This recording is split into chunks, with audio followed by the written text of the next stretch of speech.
네, 목요일입니다. 오늘도 주의 말씀으로 하루를 잘 시작하기를 원합니다. 기도합니다. 새날을 주신 주님, 오늘도 주의 말씀으로 하루를 시작하기를 원합니다. 말씀의 은혜를 허락하여 주시고 이 말씀이 우리 믿음을 자라며 또 믿음으로 구원을 누리는 복된 삶이 될 수 있도록 말씀의 은혜를 허락하여 주옵소서. 예수님의 이름으로 기도드립니다. 아멘. 네, 오늘 읽을 말씀 누가복음 15장부터 16장까지 말씀입니다. 15장, 16장은 한마디로 말해서 이야기 보따리, 비유 보따리라고 해도 과언이 아닙니다. 너무나도 성경 이야기 가운데 유명한 이야기가 여기에 다 들어있습니다. 15장에 잃은 양 비유, 또 잃은 동전 비유, 그 다음에 탕자 비유, 잘 알고 있는 탕자 비유, 그리고 16장에 옳지 않는 청지기 비유, 그리고 우리가 너무 잘 알고 있는 부자와 나사로의 이야기.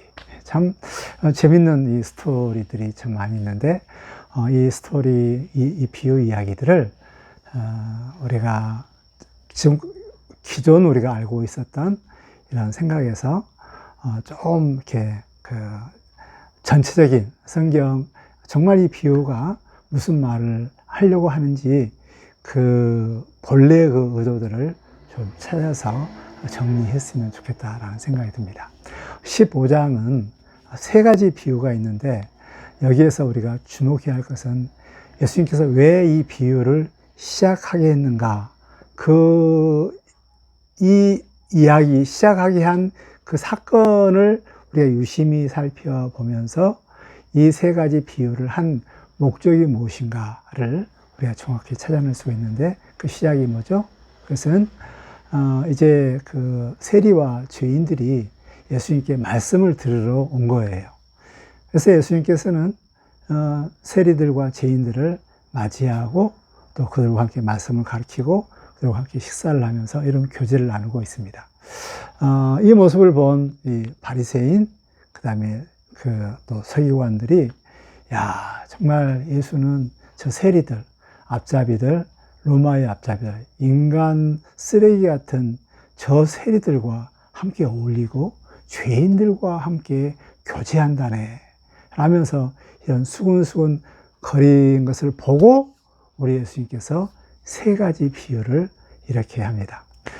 세 가지 비유의 이제 궁극적인 이런 목적은 함께 한 가족으로서 죄인들도 세리들도 한 가족이니까 함께 기뻐해야 된다. 함께 즐거워해야 된다. 그 죄인들이 돌아오고 우리 하나님 앞에 왔기 때문에 함께 즐거워하는 것이 마땅하다라는 것을 전체적으로 이렇게 말씀하고 있는데 이 과정 속에서 우리 하나님의 마음, 하나님이 중요하게 생각하는 가치, 또 그 하나님의 마음을 안 자들이 우리가 어떻게 살아야 할 것인가에 대한 이런 교훈들을 우리에게 알려주고 있습니다.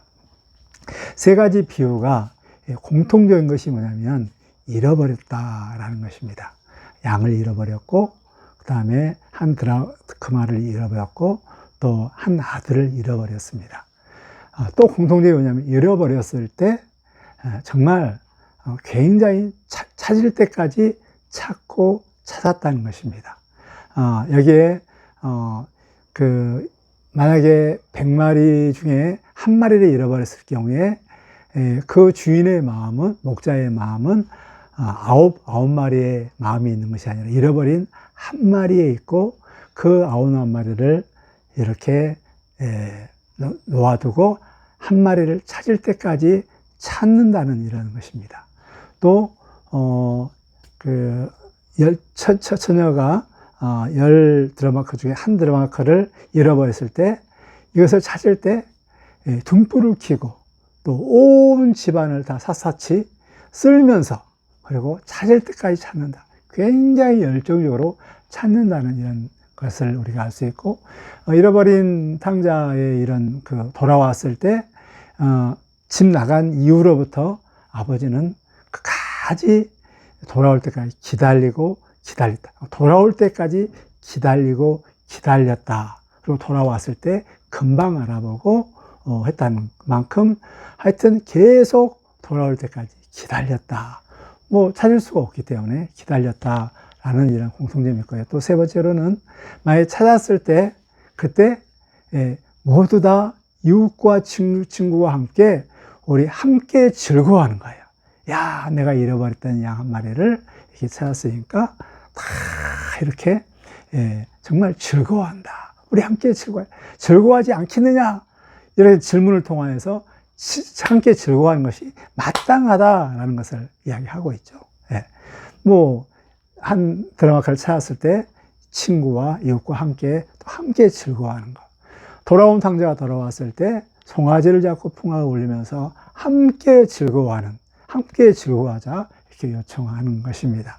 함께 그리고 그 비유의 핵심은 이렇게 죄인 하나가 돌아왔을 때 회개할 것이 없는 의인 99의 의인보다 그때보다 기쁨의 강도는 그 회개한 영혼이, 죄인 하나가 회개했을 때 그 기쁨의 강도는 이게 더 크다는 것입니다.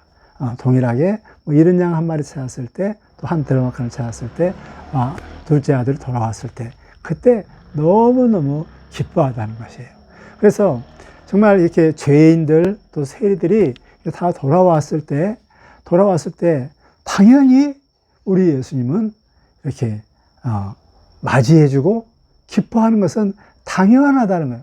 당연히 기뻐하지 않겠느냐라고 이렇게 생각하죠.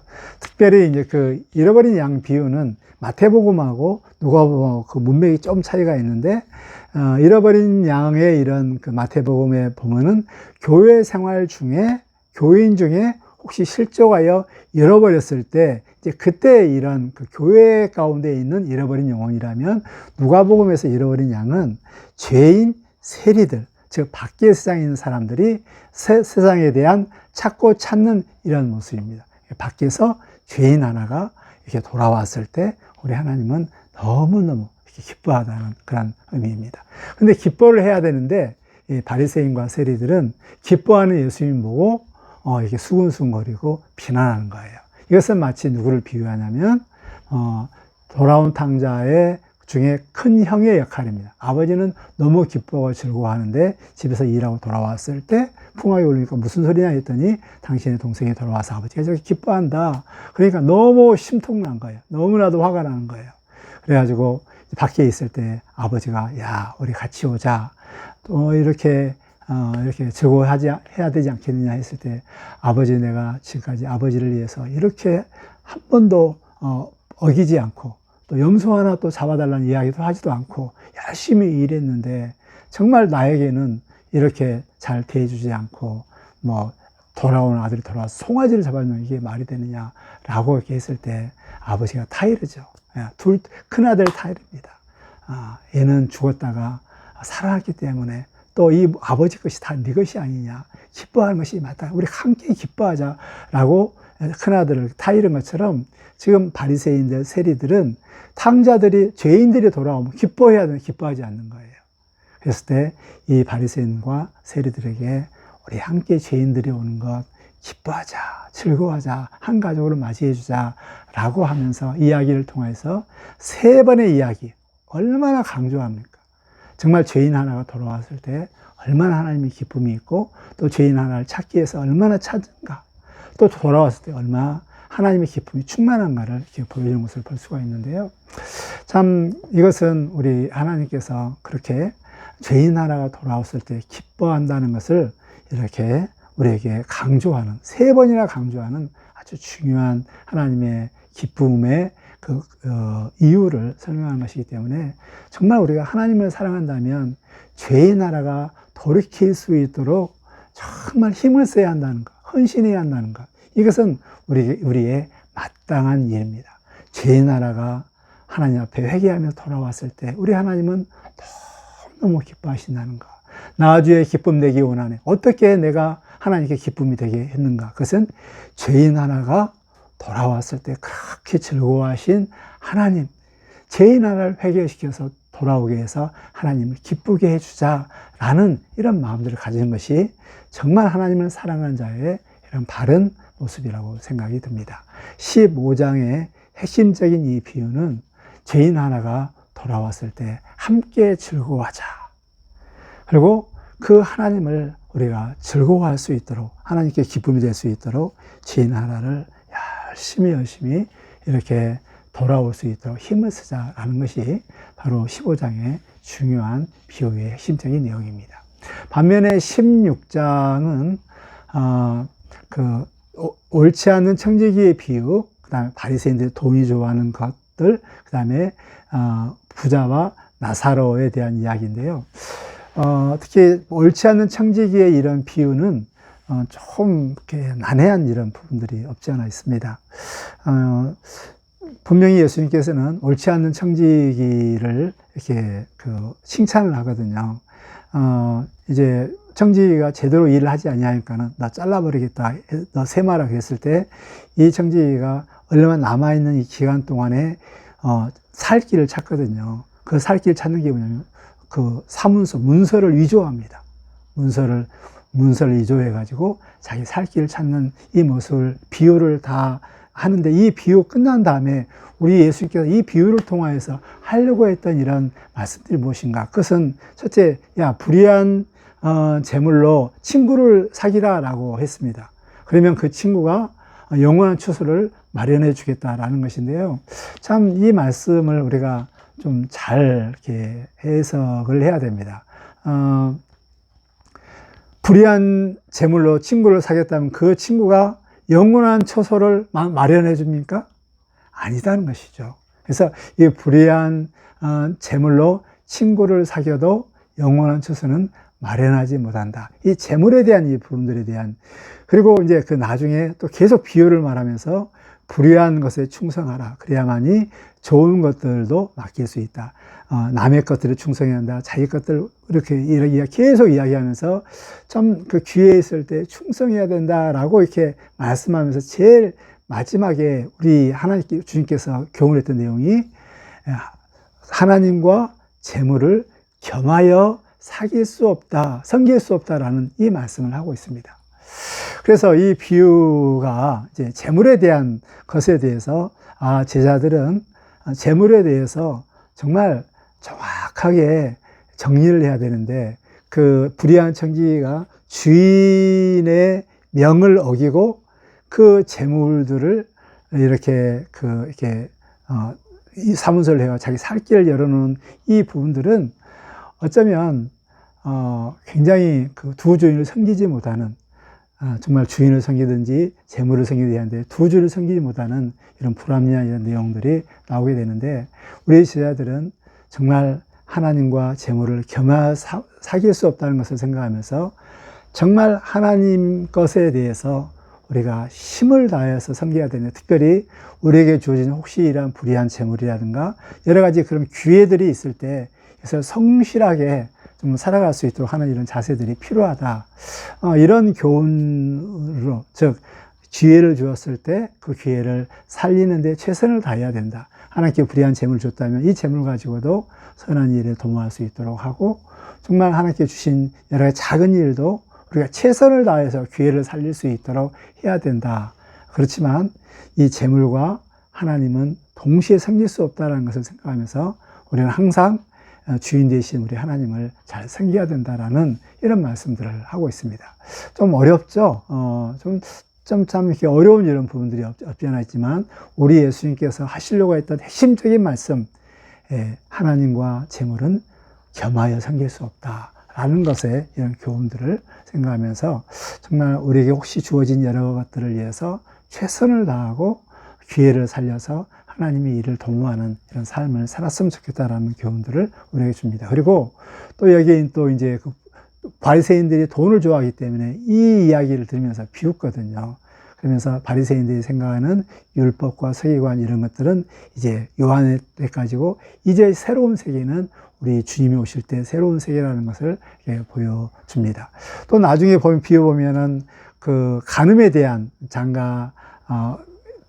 이 간음에 대한 이야기를 하는데, 아마 이것 또한 우리 재물과 하나님과 같이 겸하여 섬긴다는 것은 간음의 그런 어떤 것을 말씀하려고 하지 않았나라는 생각이 듭니다. 그리고 마지막으로 이제 그 부자와 나사로에 대한 이야기인데, 여기에 대한 그 핵심들은 지금 그 이 땅에서 있는 이 재물들이 이 세상 끝난 죽음을 통과한 이후에 그 재물들이 그 이후의 모든 세계를 어떻게 전혀 할 수 없다는 것을 우리에게 보여주고 있습니다. 그래서 이 땅에 살고 있을 때 정말 기회를 최대한 살려야 되는데 그때 하나님의 말씀들을, 모세와 선지자의 이런 말씀들을 잘 듣고 그 다음에 그 말씀들을 회개하여서 정말 물질 때문에 그 하나님 앞에 나가는 것을 이렇게 방해받지 않도록 기회들을 잘 살려야 한다. 분명한 것은 이 땅에 있는 이 재물들이 혹시 많고 부자로 호의호식 산다고 하지만, 그러나 이제 죽음 이후로는 그것이 자기의 인생 가운데, 자기의 영혼 가운데 아무런 도움을 되지 못한다는 이런 사실들을 우리에게 가르쳐 주고 있습니다. 그 지옥을 경험했던 부자가 정말 지금 이 땅에 살고 있는 이 형제들에게 뭐 이렇게 보내달라고 이렇게 이야기하고 막 그러잖아요. 정말 이것은 얼마나 간절한 이런 마음인지 모릅니다.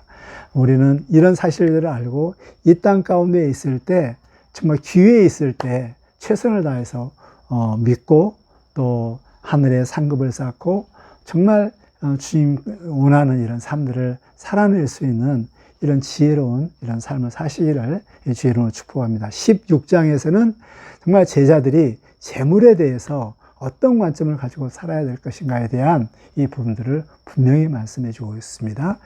제자는 예수님과 하나님과 재물을 겸하여 섬길 수 없다. 분명히 말씀해 주십니다. 만약에 섬겼을 경우에는 그냥 가늠한 것이다. 같이 섬겨야 가늠한 것이다. 그리고 이 재물은 결코 죽음 이후에 이 삶들에 대해서 좌지우지 전혀 영향을 미치지 못한다. 혹시 그 재물이 내가 하나님을 믿는 게 방해된다면 이것이 재물이 원수가 된다라는 것을 보여주면서, 하나님께서 이 땅 가운데 있을 때, 이 땅에 기회를 주실 때 최선을 다해서 우리 다음 세대를, 다음 이 영원한 세계를 준비하는, 또 그것을 위해서 최선을 다해 사는 지혜로운 삶을 사시기를 주의 이름으로 축복합니다.